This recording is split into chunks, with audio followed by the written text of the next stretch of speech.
কোরআনের মধ্যে আসছে সুলাইমানের বাহিনী আসতেছে, পিঁপড়া যেগুলো লাইনে লাইনে মাটির গুহায় গুহায় চিপায় চিপায় থাকে, পিঁপড়া বলতেছে ইয়া আইয়ুহান নামল, হে পিঁপড়ারা, পিঁপড়ার রাজা বলতেছে হে পিঁপড়ারা, উদখুলু মাসাকিনাকুম, তোমরা তোমাদের ঘরে তাড়াতাড়ি ঢুকো, সুলাইমান আসতেছে, তার বাহিনীরা তো টের পাবে না, তাদের পায়ের নিচে পিষ্ট হয়ে জীবন হারাবে, তাড়াতাড়ি গর্তে ঢুকো।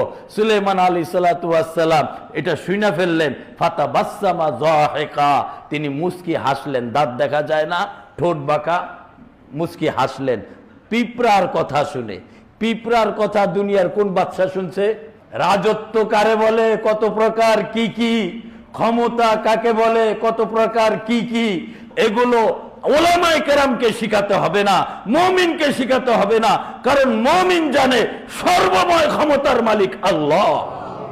সুতরাং এই ক্ষমতার যদি অপব্যবহার হয়, আল্লাহ ছিনায়া নিতেও দেরি করেন না। এই জনগণ যারা রাজা হয় তাদেরকে ফুলের মালা দেয়, বেশ কম হয় জুতার মালা পরায় দিতেও দ্বিধাবোধ করে না।